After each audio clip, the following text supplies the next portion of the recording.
Uncharted 4: A Thief's End was everything I imagined the Uncharted series to be on PlayStation 4. Hello, I'm Jack from /. And this is our Uncharted 4 review. When I say it's everything that I imagined it to be on a PlayStation 4, that's in terms of the graphics are improved, the gameplay that's already been established in the series previously is improved upon again. The storytelling is of a high standard, as usual, and it just continues Naughty Dog's tradition of being a top quality games designer. Now at first when I started playing the game it was kind of weird to get used to the character models again. I had a similar thing on Metal Gear Solid 4 when that jumped from PlayStation 2 to PlayStation 3, and that was going on here for me again. It was a little bit weird seeing the characters with the improved graphics, but after a while you get used to that. So the story in Uncharted 4 starts us in the middle again as in previous titles. After we play the first segment we go back in time to a period of Nathan's life when he was in the boarding school, St. Francis boarding school. There he's broken out by his brother Samuel, voiced by Troy Baker. This was a clever tactic by Naughty Dog because it allows people that have already played the series to have certain questions answered, but it also allows new players to have experiences that brings them into the series. For instance, I've always wondered from the third game when Marlowe says that Nathan isn't actually called Nathan Drake. It was never expanded on in that game further, but in this game you do get a satisfying resolution to that bit of dialogue from the third game. We also get to explore Nathan and Elena's relationship more, and at this point in the story it seems like they're happily married. Once you play the first couple of chapters you get an amazing intro that really appeals to the nostalgia side of the series. Usually these games are pretty self-contained and there isn't much going on there that means that you need to play the series through, but with this being the final one in the run, they attempted to make a nostalgia feel towards the rest of the series, but they don't overdo it, which is great. If anything, it would leave new players wanting to play the old games more, which was probably Naughty Dog's tactic here, with a lot of people moving from Xbox 360 to PlayStation 4 who would never have played the series before, and it's pretty easy to make the jump into the series now with the fact that we have the remasters on PlayStation 4 for these new users. There's some amazing nostalgia scenes actually in the game, which I won't spoil here, but they come pretty early in the game, and there's something really meta in about, I think it's the third chapter, to do with Naughty Dog. You've probably had it spoiled on the internet already, but I won't spoil it here because I'm better than that.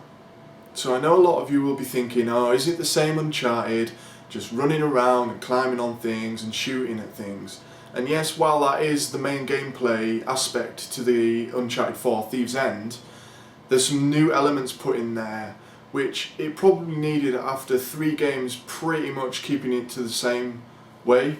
Here we have a new climbing mechanism, which is the grapple hook, which really adds to the heart-pounding moments in this game.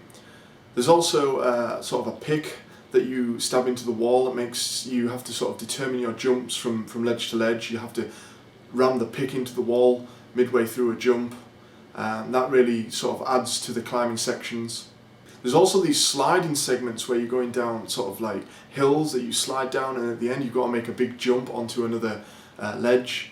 They again make the heart pound there. There's also a new stealth mechanic, which I say new, it's pretty much become the standard in stealth games. You see it in Assassin's Creed and in other games like Far Cry. You dropped into segments where there are a lot of enemies around on the map, and you enter stealth mode straight away on this game, which wasn't always the case in the previous games. You could sneak about, but ultimately you'd end up having a firefight.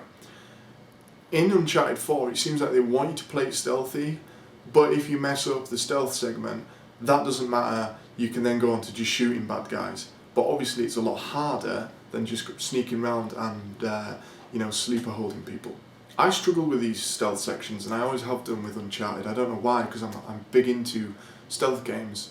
But the new mechanic here is the same sort of thing that, like I said, you see in Far Cry and you see in Assassin's Creed. If an enemy spots you there, visibility meter will increase, and once it gets to the yellow colour, they will investigate what's going on. You know, if they've spotted something, they'll go and have a look at it.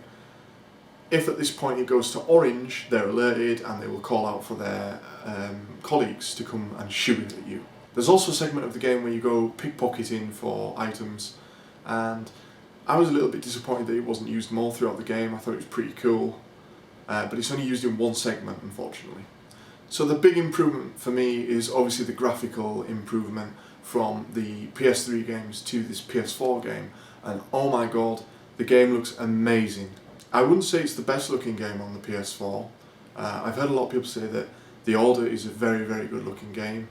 I also think that Metal Gear Solid 5 is probably one of the best things I've ever seen on a console, but it's right up there with Metal Gear Solid 5, definitely. Again, we're given such a rich story here. You go hunting for pirate treasure, and obviously that, you know, you get to go to all these pirate locations and you get to delve into the pirate mythology, which is always cool. I mean, who does not like learning about pirates? I actually really like the aspect of having your brother there, the new character as such, and learning more about Nathan's past. I've seen some people say that he was a tacked on character, but I actually really liked it, and I thought that Troy and Nolan North really played off each other. And Troy, I don't know how he does it, he's my favourite voice actor, but he sounded like what you'd imagine Nathan Drake's brother to sound like. Phenomenal voice acting work. Again, brilliant dialogue. It's a series full of brilliant dialogue, and we get it again here. Some really, really funny moments, and some heartwarming moments as well, like there always has been in Uncharted. The multiplayer segment of the game is actually really, really good. I've only had a little bit of time in there, but I'm not a big multiplayer sort of person on games. I like story-driven games, which is why I was so excited for Uncharted 4. But having played the multiplayer, it plays just like the single player. The rope swinging, the grapple hooks, you can do the ledge kills and everything, and it runs seamlessly. It is the smoothest multiplayer experience that I've experienced recently. I will definitely be putting more time into that area of the game in the coming weeks. You'll be able to check that out on our Twitch channel, which I'll have a link to in the description box below.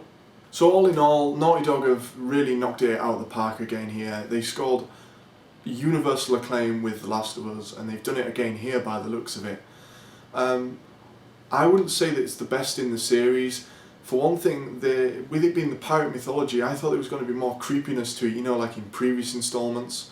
But there was none of that actually. It was a very sort of human game. It was based in the human relationships, about the pirates and the relationships that the pirates had, and the relationships that your characters have as well. I would have liked to have seen some sort of monster angle again, like we've had in previous games, but unfortunately you don't actually see that in this instalment. One thing that the Uncharted series I think struggled with is its villains. It's had villains obviously in every game, and it's had maybe one or two villains, not like a central villain, but one or two together. And I always feel like they've never really got the villain angle right in Uncharted. Lazarevich in Uncharted 2 is probably the best one. Again here, they went with an angle in the story whereby Sam tells a lie about some other villain, and I would have preferred them to have gone with that story rather than it being a twist. We're left here with a guy called Rafe, who the guys work with actually early on in the game, and he's okay, and he works with a mercenary woman called Nadine, who's a badass by the way, but ultimately it doesn't feel, I don't know, they don't feel threatening enough. Another thing that I think Uncharted's struggled with is their boss battles. Again here it's okay, but it doesn't feel fully utilised in a way that it could have been. There's a really nice end to the game. At first I thought they're going to kill Nathan off, or they're going to kill Sam off, or they're going to kill one of the big characters off, and that doesn't happen, but it ends on a really nice note. There's like an epilogue that you've got to check out. It's fantastic. A really, really sweet way to end the series. So as I said, it looks to be getting universal acclaim from all the magazines and the online reviewers, but For me, it's not the best one in the series. I would probably say that 2 still holds that title. I would say it's up there though amongst the rest of the games. They're all high quality games. You should check them out if you've not. If you want to catch up on the series, check out our retrospective video on our channel that we did before. But the final verdict from me would be an 8 out of 10. Fantastic graphics, a real big leap up into the PS4 for this series. New gameplay mechanics keep it interesting. Don't get bogged down in the same stuff that we've had throughout the series, and it needed to do that because I think a lot of people would have said, yeah, it's the same old thing. I would recommend that you go out and buy this game. I'm Jack from /. Thanks for watching.